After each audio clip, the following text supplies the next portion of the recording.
Ya jotos-jotosan yo. Ming kleruwe kok tendang-tendangan ora. Kok kon bali karepe piye? Pulang apa tidak? Nek bali penawamu lah gelem bali nun nyapunten kula kepeksa wani karo sampeyan. Durmagati. Aku mbahmu. Aku kuwi bapak gurumu, aku gurumu saka 5. Aku wong tuamu kok karwani karo benganture jemen kuwalat. Kuwalat sing ngomong copo.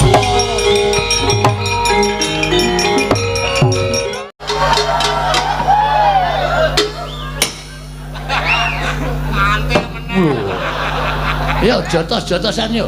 Ming kleruwe kok tendang-tendangan ora. Prengori ana ulane, ula king kobra ora mundak ndodro. Wah ora cocok. Ora cocok kuwi. King kroba. Apa? King kroba. Kobra. Kroba. Sendir lenga patra. Sendir lenga prata. Anjani latih sing wis ketekuk ora. Brambang sakjen telu nek didol payune pira. Brambang sakjen papan nek nggo nyambel pedes banget. Ngawur. Tro, aku ngawur kok kowe. Brambang sakjen 5 berjuang labuh negara. Berapa negara, Pak? Brambang sakjen 3 berjuang timen bersatu. Ririn. Kantor kawat Boyolali. Pedhot ning kalasan sumedhot weruh tilasan. Dirana satirene tilasmu ngene tapehe.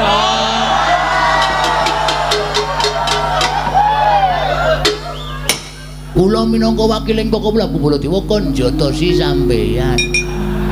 Dur, kowe iki ora edan.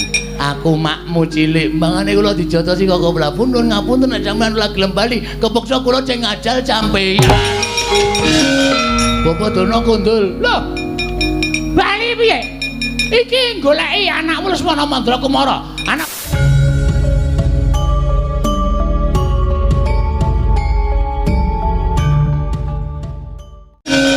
Bapak Dono kundul. Lho. Bali piye? Iki goleki anakmu Lesmana Mandra Kumara. Anak Prabu Ndrawati kudu gelem nutake menyang Durna Lesmana Mandra Kumara. Kok kon bali karepe piye? Pulang apa tidak? Nek bali penawamu lah gelem bali nun nyapunten kula kepeksa wani karo sampeyan. Durmagati. Aku mbahmu. Aku kuwi bapak gurumu, aku gurumu saka 5. Aku wong tuamu kok karwani karo benganture jemen kuwalat. Kuwalat sing ngomong copo. Hei.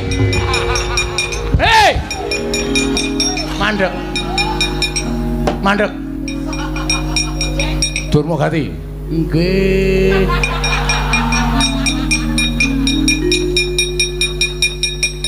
Koko Prabu. Yo. Aku kadangmu tuwa Mandura. Wah, dapusi aku.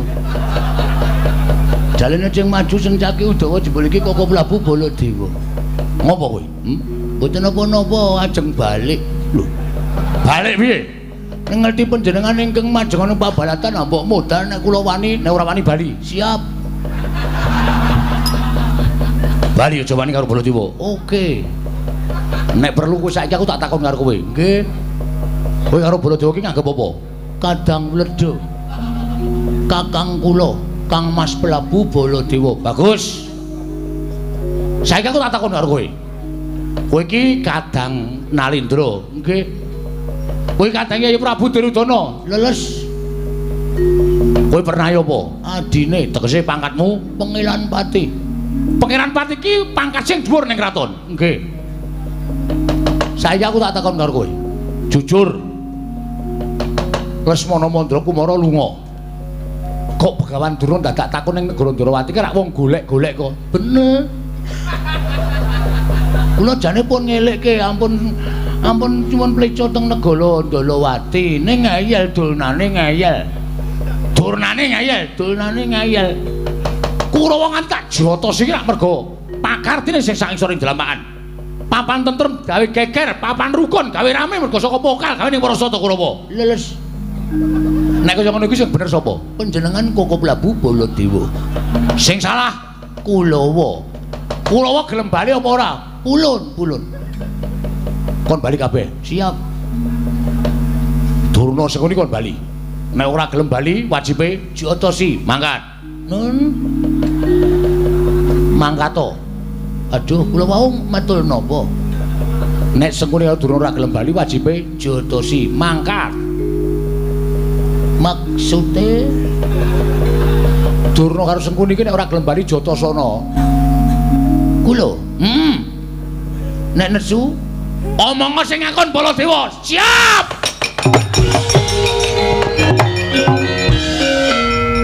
Mangken bali. Sing ngakon sapa? Sing ngakon Koko Prabu Baladewa. Lho ra kowe kok malang krik ning ngarepe pamanmu iki ngopo? Sampeyan kan bali.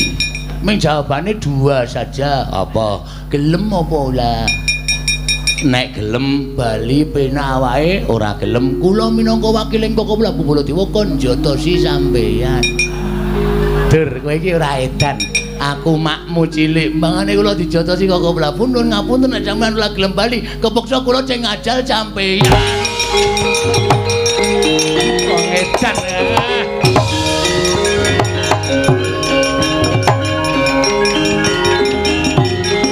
Majaring ratri linenggak jangganira kapisanan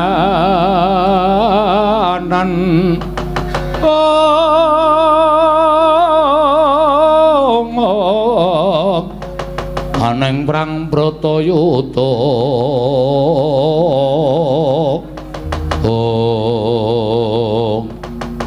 Kakang Mremban Durna enten apa kok sampeyan kok medal saking negari Ndarawati sajak gugup kaya wong keweden. Nuwun sewu Kakang Mremban Durna enten apa?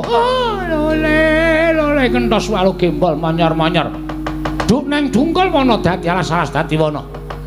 Nuwun sewu, Dik. Panci kula ingkang lempaken para sata Kurawa ingkang kapandikan Adipati Harya Sengkuni. Nggih. Gugup ati kula. Enten apa Kakang Mremban Durna? Oh, ngen kula nyuwun priksa kan anak Prabu Ndarawati. Diwangsuli dening anak Prabu Baladewa ing negari Mandura. Sebabe kok nganti iso diwangsuli anak Prabu Mandura. Sejake kula pancen meksa, niat kula pancen jiat karo anak Prabu Ndarawati supaya nuduhaken tembuti dununge Lesmana Mandrakumara. Merga kula duwe penemu yen to Nata Ndarawati niku ngerti sarana inggih menika pusaka kaca paesan. Iso ditonton lan iso mangerteni menyang Lesmana Mandrakumara. Ning tinemune Sinuwun Ndarawati mboten paring dawuh. Wekasan kula rada sengol leh kula nyuwara. Lah niku sing marai kaya ngoten niku. Sing marai kanane mboten sae sampeyan ling ngendika sengol. Dadi murkane anak Prabu Mandura. Nggih, kula ditundung saka Kedatonegara Ndarawati. Terus sampeyan lumpuke para sata Kurawa. Mboten sawedi kangelan. Dina niki negara Ndarawati dibiyuki Bathang Sayuta. Nek anak Prabu Ndarawati ora kersa nedahaken wonten pundi dunungipun Lesmana Mandrakumara putu kula digawe dipeksa supaya dijiat supaya ngerti santo blakane menyang didurung Lesmana Mandrakumara. Oh nggih. Napa niki mengke anak-anak kula Kurawa kedah perang utawa nandhingi kridanipun tiyang-tiyang Ndarawati. Mestine ngoten. Nadyan sing nesu nika Prabu Baladewa ning biasane sing maju setyake kalih Udawa, kalih prajurit-prajurit Ndarawati. Disingkirke. Mengko nek sing maju kira-kira dudu Sencaki kalih dudu Udawa. Sing maju mbanda kalani kula dhewe sing ajeng napakake. Oh nggih, ngestaken dawuh. Kartomarma wonten timbalan, Surtayu wonten timbalan. Gepuk perang negara Ndarawati. Yen Nata Ndarawati ora gelem blakake menyang endi lenggahing putuku Lesmana Mandrakumara nyuwun pamit tambeng westu. Sing ati-ati aja kaya bocah cilik nggih.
Kewapak keperanggul munggo ngayuda kewapak bawat nyobentar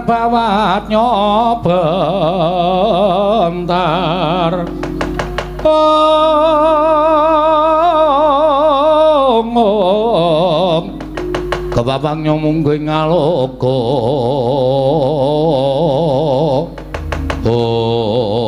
wah kuku karepe dhewe Artomarwoy inggih Koko Prabu dampyak lakone Prasata Kurawa ngener ana negara Indrawati monggo aku mau lagi wae ndukani karo Bapak Penemban Durna ingkang semune meksa karo Yai Prabu Ndrawati supaya mblakake menyang Tidurung Lesmana Mandra Kumara monggo Yai Prabu Ndrawati nedeng susah merga putrane ya kuwi anakku Samba lunga saka negara Ndrawati saka ing Paranggaruda lah kok Penemban Durna meksa karo Yai Prabu Ndrawati supaya mblakake menyang Dilungguhing Lesmana Mandra Kumara nganti aku wani karo paman Penemban Durna.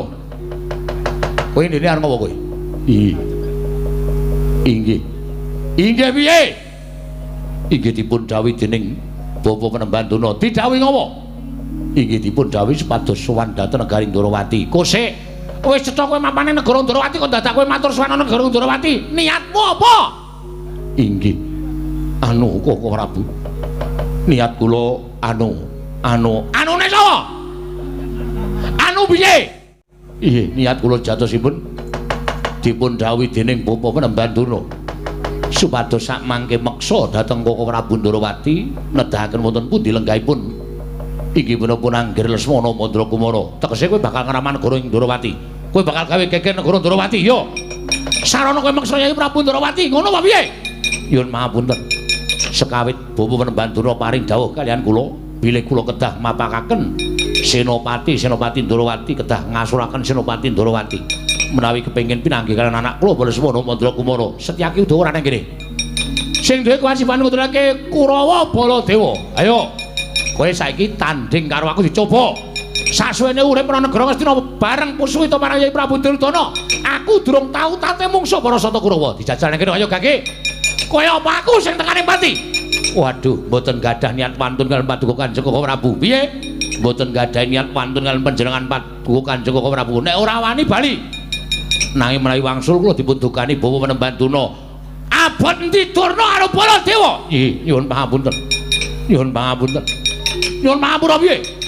Abot endi wangsulan? Nggih, awrat Penemban Durna tegese wani karo Baladewa kowe.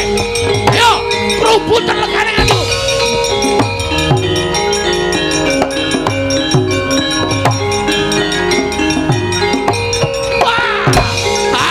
Orang berikut lewatan, orang lakon mati dereng aku derajat wani karo Baladewa dengan awak gelaring jagat dan meneng bulan kowe.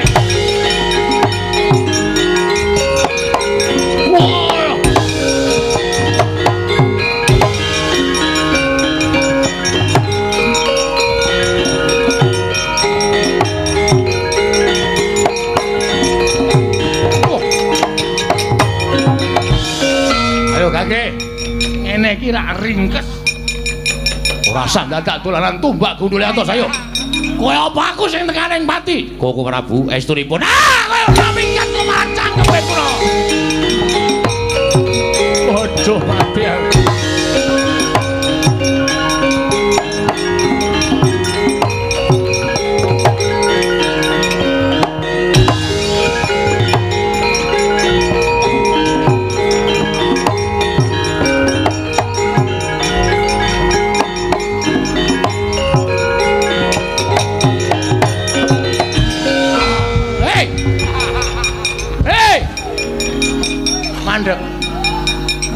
Mandek. Durmagati. Nggih.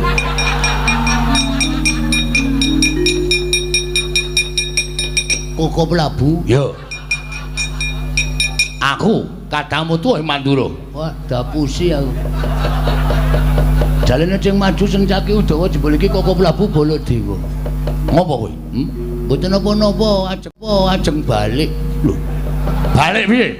Ngerti panjenengan ingkang majeng ana pabalatan mbok modal nek kula wani nek ora wani bali. Siap. Bali aja wani karo Baladewa. Oke. Nek perlu kowe saiki aku tak takon karo kowe. Nggih.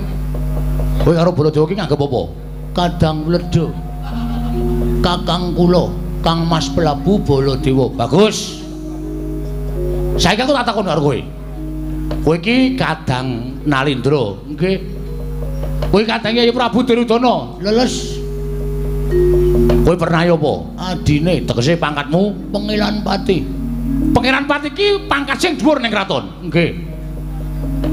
Saiki aku tak takon karo kowe. Jujur.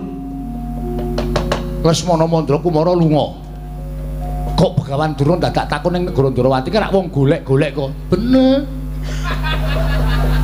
Kula jane pun ngelikke ampun cuman pleco teng negara Ndrawati ning ngayal dolnane ngayal. Dolnane ngayal. Kurawa nganti tak jotos iki rak mergo pakartine sing sak isor ing dalamaan. Papan tentrem gawe geger, papan rukun gawe rame mergo saka pokal gawe ning Parasata Kurawa. Leles. Nek kaya ngono iki sing bener sapa? Panjenengan Koko Prabu Baladewa. Sing salah Kulawa. Kulawa gelem bali apa ora? Pulun. Kon bali kabeh. Siap. Durna sing kon bali.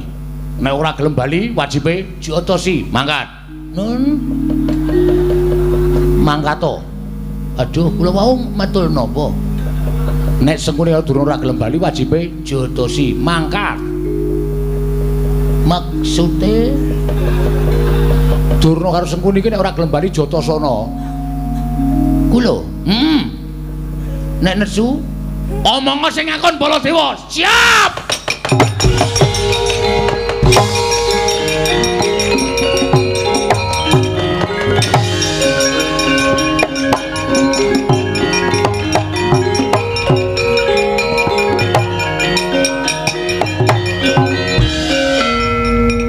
Kan bali sing ngakon sapa? Sing ngakon Koko Prabu Baladewa. Lho ra kok malang krik ning ngarepe pamanmu iki ngopo? Sampeyan kan bali. Ming jawabane dua saja. Apa? Gelem apa ora? Nek gelem bali penak awake, ora gelem kula minangka wakiling Koko Prabu Baladewa kon jotosi sampeyan. Dur, kowe iki ora edan. Aku makmu cilik, mangane kula dijotosi Koko Prabu nuwun ngapunten nek sampeyan ora gelem bali, kepeksa kula sing ngajal sampeyan. Wong edan.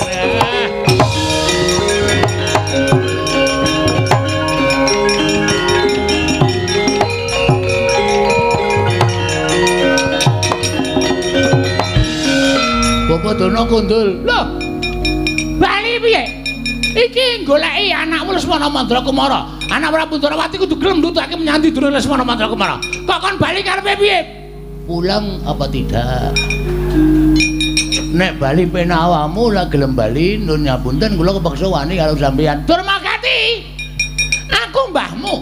Aku kuwi bapak gurumu, aku gurumu saka 5. Aku wong tuamu kok karwani karo benganture jemen kuwalat sing ngomong copo. Lapol komandan. Durmagati wi. Kula pun resik. Mundel kabeh. Cengkuni kula jotos, Durna kula jotos bagus. Nadyan rupamu ala. Nadyan kowe kuwi nuwun sewu piranganing Kurawa. Ning sakake Kurawa cacah 100 ki nek ana prenculane wong apik, Kurawa bakale tumular dadi apik. Nggih. Kula kuwi tetep dadi wong apik. Sendika. Nek kira-kira Durna Sengkuni arep mindak sing ora prayoga, mbok eleke. Siap. Wis kono kowe bali. Nggih. Wis bali ya. Kula jeng teng mriki mawon. Lho. Ngopo nang kene? Kula mesti dibales karo Sengkuni karo Durna. Kuwi perkaramu. Sing baku kowe kudu wani jejeke adil lan bener. Nek kowe wani jejeke adil apa? Pitukane kudu tok dodo, kudu tok tanggung. Nggih, nggih. Lara ora apa-apa. Mati ora apa-apa. Ning belani bener. Oke, siap. Ning mati tenan kita. Ora dikeloyok karo Sengkuni karo Durna nglekoso wis kono bali yo. Bali yo, goleki Lesmana aja ganggu gawe kemerdekaning negara Ndrawati. Nggih, nyuwun pamit. Sing ati-ati aja kaya bocah cilik Durmagati.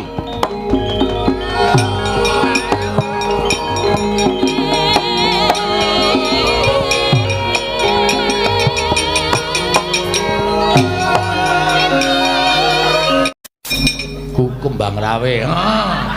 Ngawur bae ora. Ayo.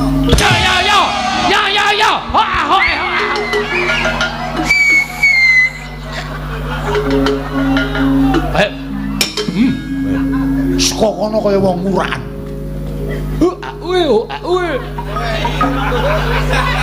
Gendong. Kuwi apa? Kuwi kesenian apa kuwi?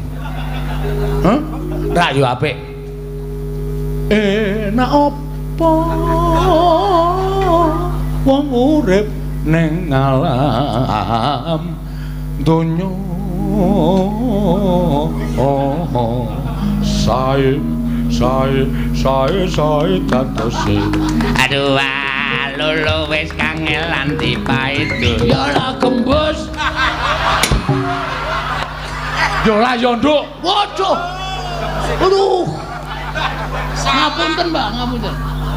Sae tatose. Dua lolo wis kangelan dipaitu. Yo la yo Mas. Yo la genduk.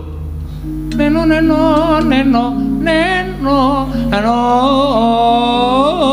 Wah. Suaramu apik. Brambang saksen 5 berjuang labuh negara. Brambang saksen 3 berjuang timen bersatu. Riri. Ayo Bagong. Riri. Wadro. Prengori ana ulane ula-ula dul ora nyoko dudel satirene bola-bali wutele bot. Goblok. Bodoh. Koclok. Tolol. Awe ora iso neruske bapak. Bapak iki nek nembang ngono nek diteruske senenge ra jamak-jamak ora. Riri prengori ana ulane nek ra iso kan ula tali picis ora ala mundhak manis dirana satirene tak temek kena janggute. Riri prengori ana ulane ula-ula dumung ora ala mundhak dunung dirana satirene tak temek kena janggute. Kuwi digawe ula apa wae saka Riri prengori ana ulane ula-ula sendok ora ala mundhak medhok. Lah dirana satirene tak temek kena janggute. Ula tali wangsa riri prengori ana ulane ula tali wangsa ora ala mundhak mingsra dirana satirene tak temek kena janggute. King Cobra riri prengori ana ulane ula king cobra ora mundhak ndodra. Wah ora cocok. Ora cocok kuwi. King Cobra. Apa? King Cobra. Cobra.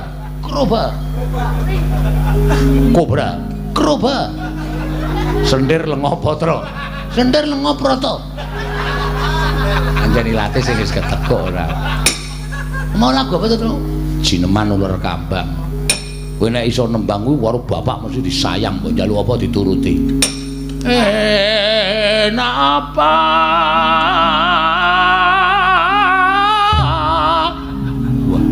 kok ora krungu ya saya seru. Mangarep nang donya sae tatose dua lolo nek SAE kuwi oli. Aku tekan kira mah diajar kowe nek SAE kok oli. SAE iki ra oli to. Sae dua lolo wis kangelan dipaitu yo la yo Mas. Nduk, ya nduk. Ya la ya nduk. Sasi sura siswa. Sasi siswa sura. Sasi siswa ne posona bol. Lho dene kok bapak rene.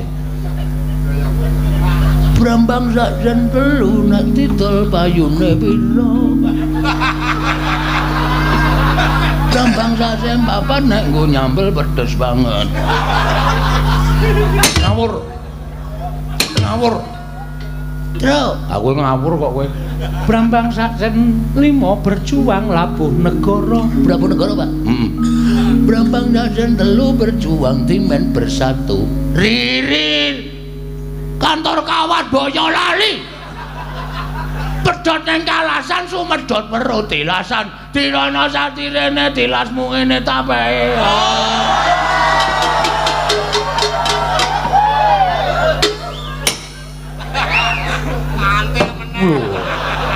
Ya jotos-jotosan yo.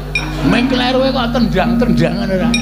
Ya semane ngesane penemban sapa Madu Bronto. Ya ndak selak kesuwen ya.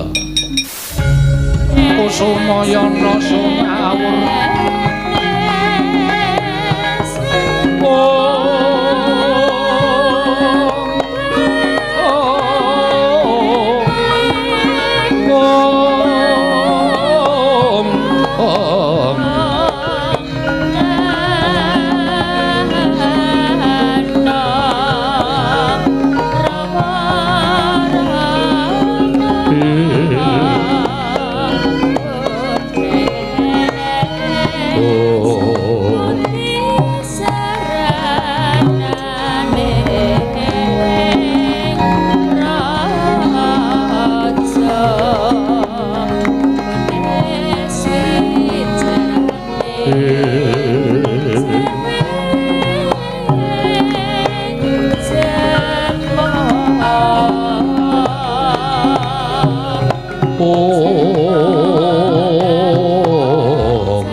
Pandhita kang ginare wangsit pindha kumbang pindha kumbang kang ajaping tawang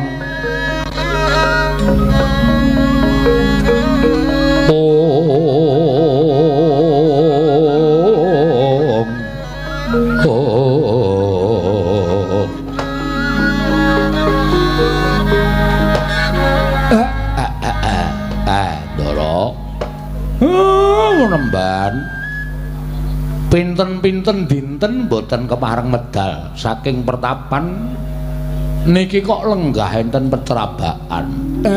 Kula ingkang abdi pun Semar nyadong dawuh Penemban. Nggih, Penemban. Kula ingkang abdi pun nala gareng nyadong dawuh Penemban. Penemban kula ingkang abdi pun Petruk cumadong dawuh. Penemban Madu Bronto iki waria. Hus. Ngawur nek omong ki senengane waton clokat lho. Kowe kok iso muni ngono? Lho tangane sing mburi lho kok aleman kok ngene iki. Sing endi? Tangane sing mburi lho. Kae tangan pendhita iki ngono ya kok tak jejeli sutang tanganmu. Omongane kok sotke Penemban Madu Bronto Ciraka. Oh, Mas Tunama Sidam Sekaring Bawana Langgeng. Kakang Semar, kula wonten dawuh. Apan kepara nyata yen to dina samengko aku metu saka ing pertapan mapan ana ing pecrabaan. Karana dina iki dina ingkang wis dingendikake dening para dewa bakal tumedhak wujuding kanugrahan ingkang tirampa dening titahe. Sinambi nanting marang ketrimaning uripe Begawan Madu Bronto mbok menawa aku ingkang keduga sarta kuat anggayuh kanugrahaning Jawata mau Kakang Nayantaka miat langening kalanggiwan agar pandan moncar tinon lir kekonang surem sorote tahan padang kasuran pacaring purnameng gegono dasare mangsa katiga Nek pancen iku sing digayo Sang Tapa, kula namung saged memuji. Mugi-mugi napa sing manggayo saged kasembadan. Pamujimu tak suwun ndak dawuhi supaya kowe mapan ning wepungkuraning pertapan. Merga sedhela meneh bakal ana dayok ingkang sayektine ora kena kawanguran dening sapa wae Kakang Semar. Nggih, islaken dawuh penemban. Kontangi ning samudra anglangut.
Kadangmu padha arantena becik desa amendemo baris kang prayitna tinumpesan ayo saranta iku wong Dwarawati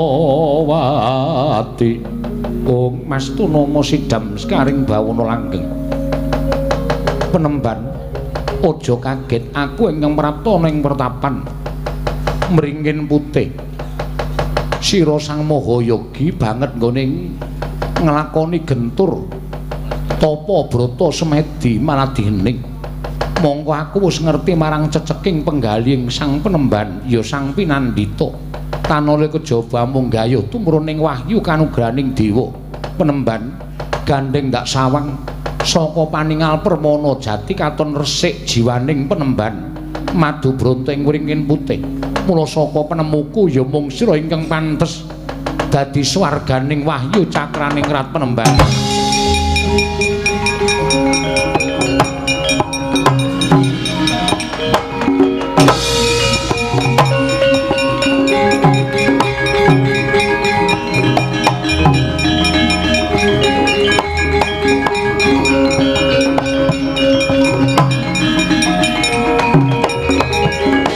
Bumi kuncing langit kelap-kelap katon lir kincang ing risang mawe gandrung sabaran katulu wukir moyak mayik saking dias baliwur kaya wis weruh marang jatining wahyu ingkang wis manjing angganing Sang Penemban Madu Bronto mila nadyan wis kedunungan kanugrahan parandene datan mubah datan musik Sang Penemban Madu Bronto mulat pelajaring putra ing Dwarawati wah dalah mapan ana ing kene wahyu cakraning Rat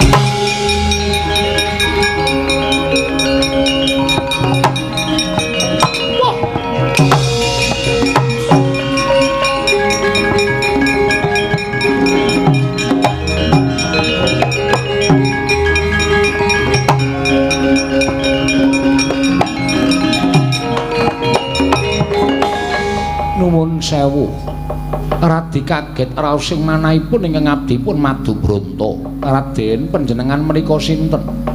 Teka mlajar-mlajar lumajar mlebet wonten ing telenging petrabaan. Yen kowe durung tau tepung karo aku ditepungake wae putra ing Dwarawati satru ing marang Garuda Raden Samba ya Raden Kusuma Kilatmaka. Wonten menapa dene jengan ndika mlajar-mlajar Penemban. Ora usah dadak mbok tedeng aling-alingi. Ingkang kedulungan wahyu cakraning Rat merga playuning wahyu mlebu ning petrabaan pertapan. Tumuli elang ndak kedhepake manjing angganing Penemban Madu Bronto.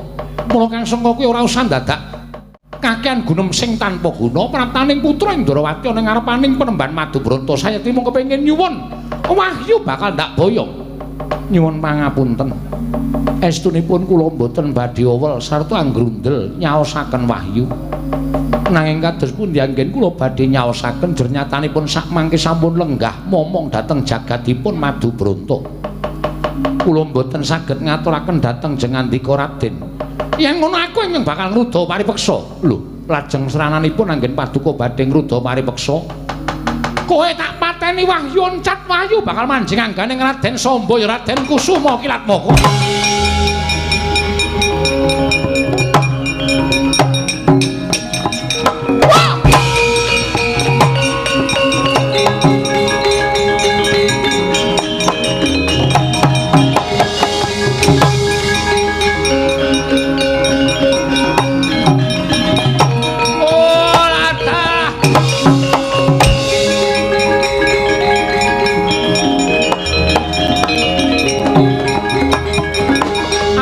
Suramrata Jayamrata imbang yen padha-padha.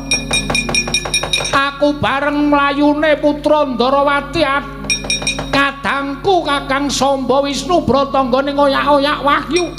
Lah kok dadi wahyu mapan ana ing pertapan kene. Kowe sapa Penemban? Kula Madu Bronto Raden. Panjenengan sinten? Lesmana Mandra Kumara. Putra ing negara Ngastina calon dadi Ratu Ngastina. Ilanging wahyu mapan ning angganing Madu Bronto ya kowe. Mula tak jaluk menawi kula mboten ngaturaken, wah lakon mati dening aku kowe Madu Bronto.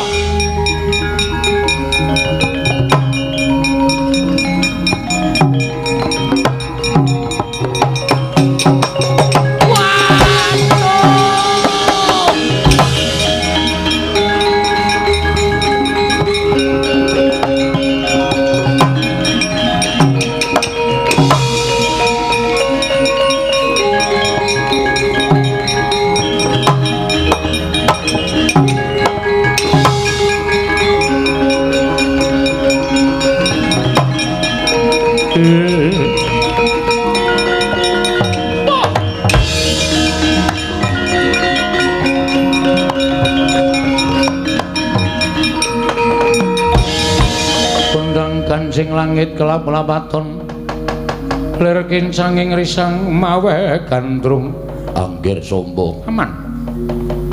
Mboten nginten Paman sedaki dumugi wonten mriki. Nggih. Wonten menapa Paman? Dipun utus dening Ingkang Rama ngobati Angger Samba. Mindran saking kasatriyan Parang Garuda.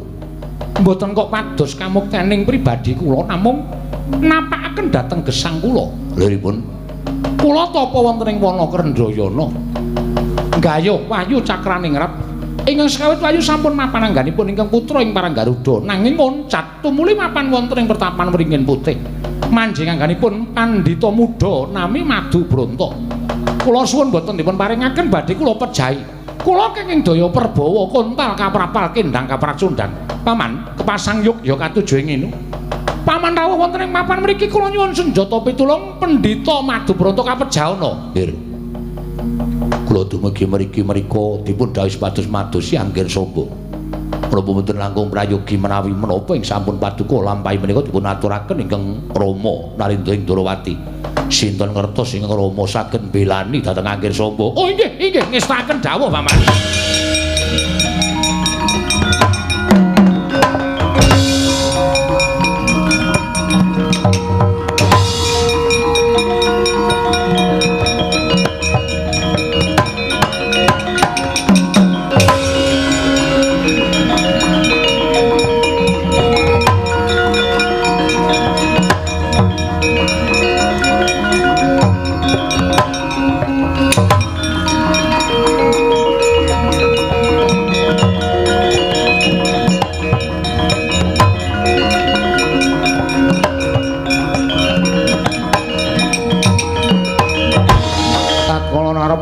Kresna tan tulursa mring Sang Resi Jahnawi Suta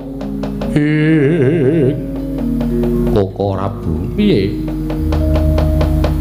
sampun boten gadhahi pengajeng-ajeng krana kesahipun anak kula pun Abimanyu monggo paduka sampun kepareng lan Paduka Kanjeng Koko Prabu sampun sagah angupaya wonten pundi dunungipun anak kula. Nanging kenging menapa anggen Paduka tindak mandheg mangu sajak katingal bingung penggalipun Koko Prabu. Janaka wonten dawuh. Ya ming ana parapatan negara Ngamarta mau pun Kakang ora prasaja, pun Kakang ora bloko.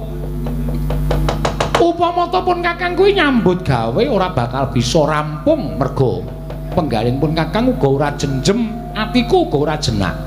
Liripun kados pundi? Ngerti yo? Pun Kakang mbok pasrahi ngupaya menyang dilunganing Si Abimanyu ku satemene pun Kakang uga bingung merga putraku Samba ya Kusuma Kilat Moko ing Paranggaruda uga wis 3 sasi iki ninggal kasatriyan. Ora coba. Aku jedring wong tuwa mengko kelangan anak kok kon goleki anakmu kuwi apa iso tewajuh nggonku nyambut gawe. Kenging menapa Paduka mboten paring dawuh kala nalika wonten ing parapatan. Mung aku ora kepenak karo Yai Darmaji. Disengguh aku mengko ora tanggung jawab kelawan para Pandhawa. Lan ora tanggung jawab kelawan putra-putra Pandhawa. Lajeng sak mangke kados pundi wis ayo bebarangan dipasrahke marang Purbaning Hyang Mahanasa. Jernyatane anak kuwi saka tembung anane putra kuwi merga saka paringi sing gawe jagat dene kowe karo aku mung dititipi upama ana apa-apa pasrah wae Janaka.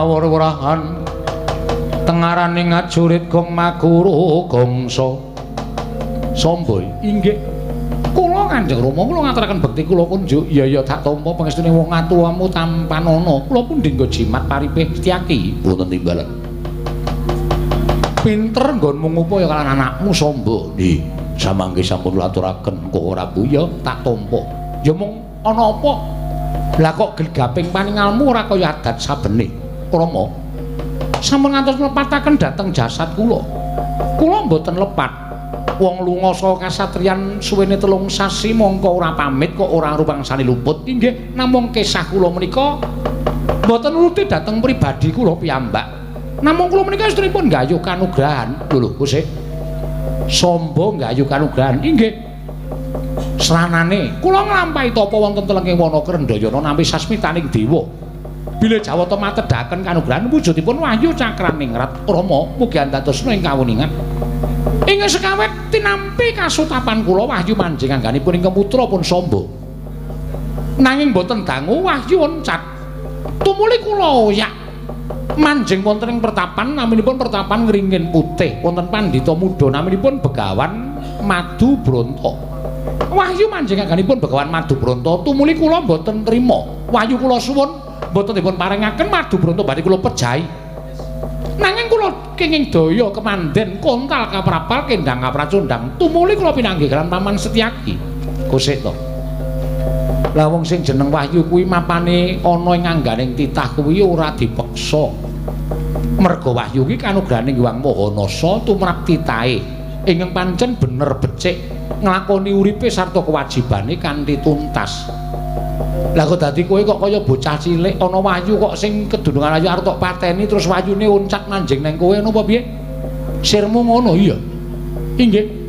Niat kula ngaten, lah ora bakal lakon. Rama, samangke ngaten mawon. Ana tetembungan anak polah bapa kepradah. Rama kula aturi mbelani dhateng kula. Lho, mbelani tegese piye?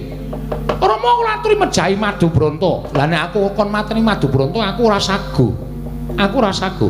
Merga kuwi keperluanmu lan aku ora duwe niat gayuh wahyu cakraningrat. Dadi anak kowe aja gampang sumindhe marang panguwasaning wong tuwa. Ning gunakno tembung ngopor bebek mentas awakmu dhewe. Yen kowe pengen gayuh wahyu ora sarana memateni marang sak pepadaning urip. Luwih-luwih kowe wani mateni Madu Bronto. Kuwi tegese saya gedhe dosamu, wong sing kedunungan dosa kuwi tangeh kedunungan wahyu. Lah apa arep tok teruske? Apa arep tok teruske? Iya. Inggih nyuwun pangapunten nanging raos kula dereng marem. Raos kula dereng marem Kanjeng Rama mbok menapa ratri nuruti dhateng kula pamirama mboten perlu kersa mejahi Madubranta. Ratri rawuh wonten pertapan Wringin Putih. Sak mboten-mbotenipun gegira dhateng kawontenanipun Madubranta. Ya wis coba kaya ngono tak tilikane Madubranta kaya ngapa.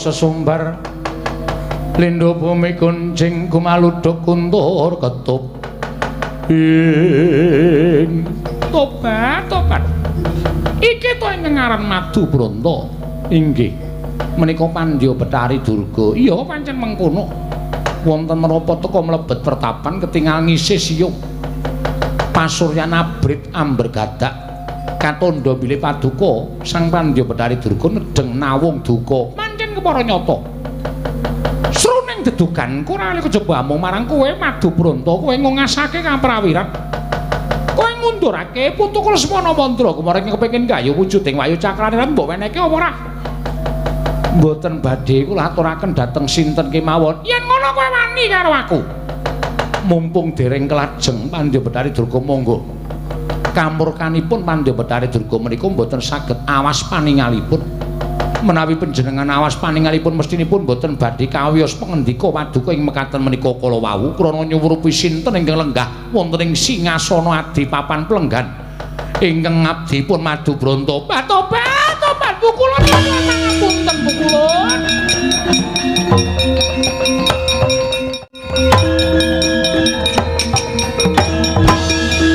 sewu-sewu karapatanipun ingkang ngabdi tadah wadana dening ngantos kalepyan anggen kula nyawang dhateng paduka Hyang Adi pukulun boten kanthi kanyana-cana krana sating paduka. Satemah kula nandhang cacat asta ingkang kados mekaten menika pukulun kula nyuwun pamit, kula nyuwun pangapunten pukulun, kula nyuwun pangapunten.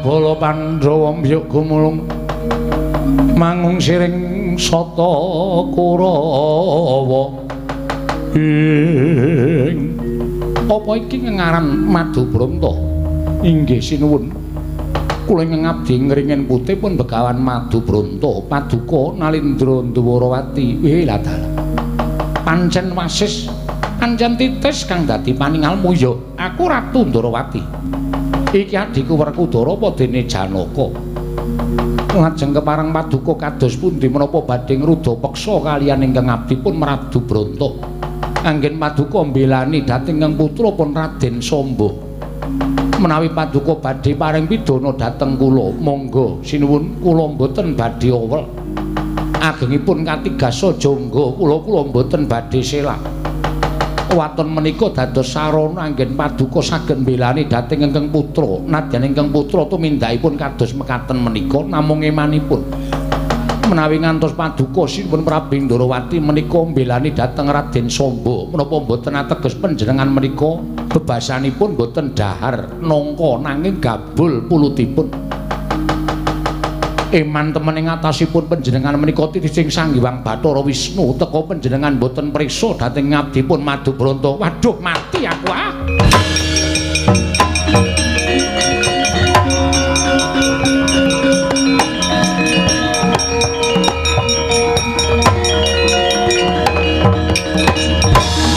Kunjang ganjing langit kelap-lapaton lir kincanging risang mawe gandrung. Waduh pukulun sewu-sewu kalapatanipun ingkang wayah tadah wadana ngantos mboten nyumurupi dhateng kawontenanipun Paduka Hyang Adi pukulun asih purana ingkang lenggah wonten ing singasana papan pelengganipun Begawan Madu Branta. Pukulun kula ngaturaken sembah pangabekti kula kunjuk lan kula ngaturaken panuwun ingkang tanpa pepindhan dening Paduka Pulun sampun kepareng ngemongi dhateng anak kula Panangka Wijaya pukulun.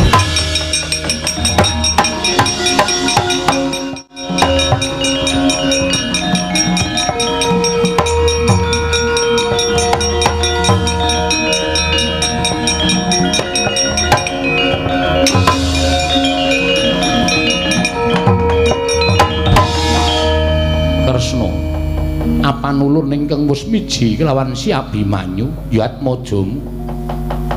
atmaja kita supaya teteki mesu budi ana ing telenging pertapan Wringin Putih karana wis ginaris lamun Abimanyu ingkang kawasa nampa wahyu ning Nalindra wahyu cakraning rat ingkang besuke bakal pinardawa kamulyane lan nyambung kelawan sejarahing para Pandhawa ulun kundur makayangan Narayana.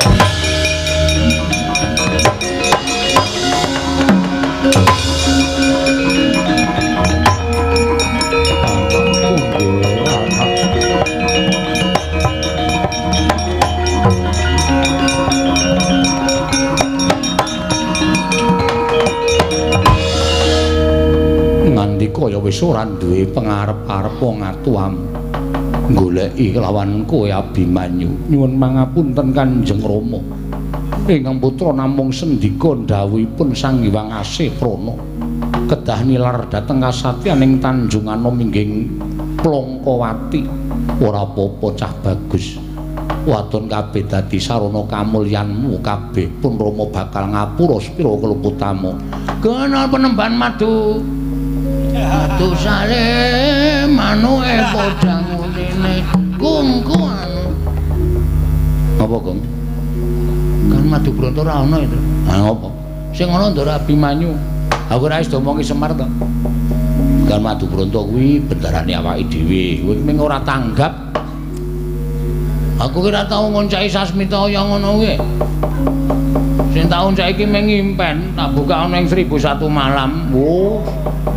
Nomer ya nggo penguripan terjangi ora ngono kuwi Truk.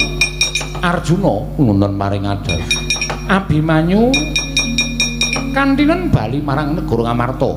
Kok ora aku tak ngendhake samba ndak ora prayoga kedadeane.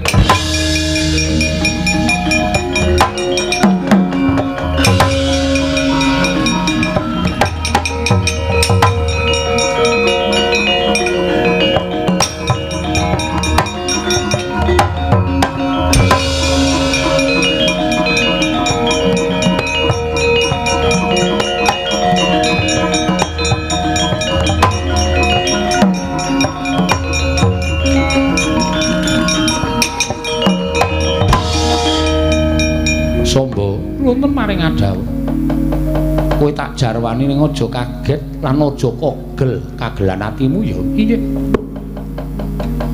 Pandhita ing Wringin Putih Madu Branta mau sayektine adimu Angka Wijaya ingkang dimomongi dening Sang Hyang Asih Prana. Mula gandeng Sang Hyang Marbuding Rat wae momong kelawan Si Angka Wijaya ora aneh yen to wahyu ora bakal keliya ya ming Angka Wijaya ingkang pantes lan trep kedunungan wahyu. Mula kowe tak jaluk sing ngalah, sing tentrem atimu, sing ikhlas. Ora usah duwe rasa grundel marang sapa wae. Sesuk yen ana tumurning wahyu meneh pun Rama sago bakal nggayuhake. Nggih, matur nuwun Rama.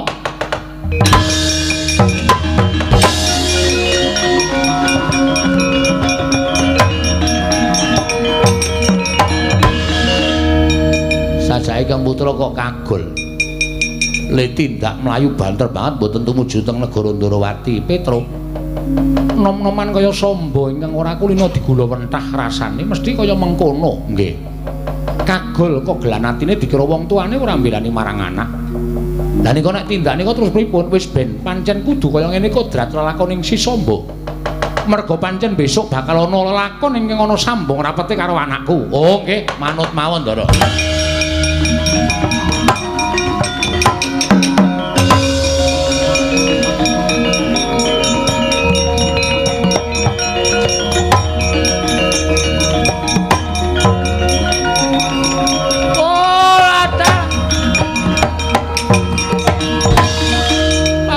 Werkudara Lesmana nggih jaluk wahyu cakraning rat wis manjing angganing Abimanyu ya sak wahyu-wahyune butuhe wahyu kula kepengin tulungan wahyu kowe baliyo aja gawe murkane pamanmu pripun aja gawe murkaning pamanmu Jodipati sampeyan ajeng murka kula ora wedi karo paman Jodipati adoyo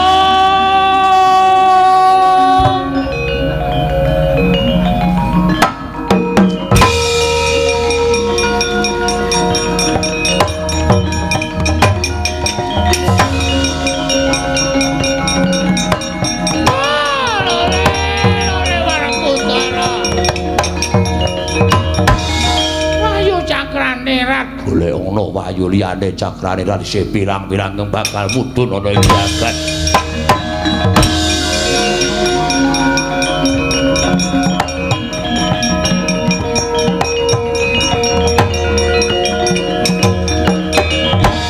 Arsa madangi jagat tumungo-mungo paning sapucaking bukir marbak bangsa mirat keneng soroting surya meka lan gunung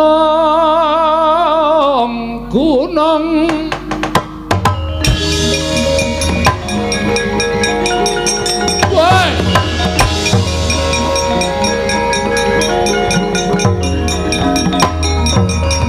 wah mati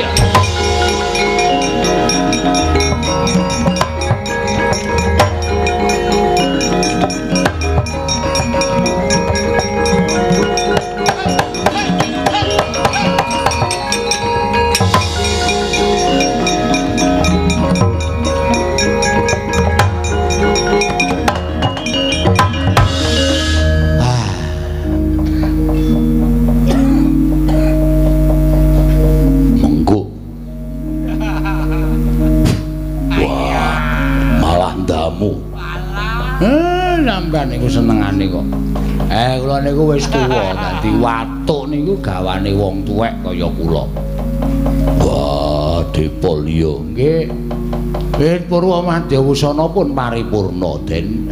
Mugi-mugi wilujeng sedayanipun. Papan mriki saged dipun ginakaken ingkang sakmurwatipun lan dados sarana rukuning para warga. Ya, Semar. Semanten ugi kula minangka dados wakiling kanca-kanca lan kula pribadi nek enten lepate anggen kula ngayahi sedalu kula wau. Sedaya mboten kanthi kasengaja namung dapur kegojekan. Sura Sudira Jayane ingkang ratsuh berasut kaping 12 Darmastuti rayung sami makarya rayung samya pinanggih. Mugi-mugi sanes wekdal kula saged pinanggih malih Ndara.